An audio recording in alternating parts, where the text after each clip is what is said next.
தமிழக பாஜகவில் அதிரடி மாற்றம், அண்ணாமலையின் பதவி பறிப்பு, புதிய தலைவராக நயினா நாகேந்திரன் நியமனம். நாடு முழுவதும் பாஜகவில் முக்கிய தலைவர்கள் மற்றும் பொறுப்பாளர்கள் நியமனம் மாற்றியமைக்கப்பட்டு வருகிறது. அந்த வகையில் தமிழக பாஜகவிலும் புதிய தலைவர் விரைவில் தேர்வு செய்யப்பட இருக்கிறார் என்று கூறப்படுகிறது. இந்த நிலையில் தற்போது தமிழக பாஜக கட்சியின் மாநில தலைவர் பொறுப்பிலிருந்து அண்ணாமலையை தேசிய மேலிடம் நீக்கியுள்ளதாக தகவல் வெளியாகியுள்ளது. மேலும் அவருக்கு பதிலாக எம்எல்ஏ நயினா நாகேந்திரனை புதிய மாநில தலைவராக நியமிக்க பாஜக மேலிடம் முடிவு செய்துள்ளதாக கூறப்படுகிறது. மேலும் இது குறித்த அதிகாரப்பூர்வ அறிவிப்பு விரைவில் வெளியாகும் என எதிர்பார்க்கப்படுகிறது. அதிமுக பாஜக கூட்டணி கிட்டத்தட்ட உறுதியான நிலையில் இந்த மாற்றம் முக்கிய பேசுபொருளாக மாறியுள்ளது.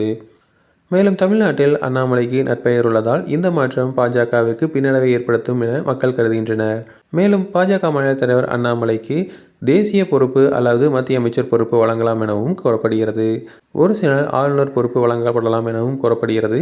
என்ன நடக்கிறது என்பதை பொறுத்திருந்து பார்க்கலாம். தொடர்ந்து இது போன்ற செய்திகளுக்கு எங்கள் சேனலை சப்ஸ்கிரைப் செய்வோம்.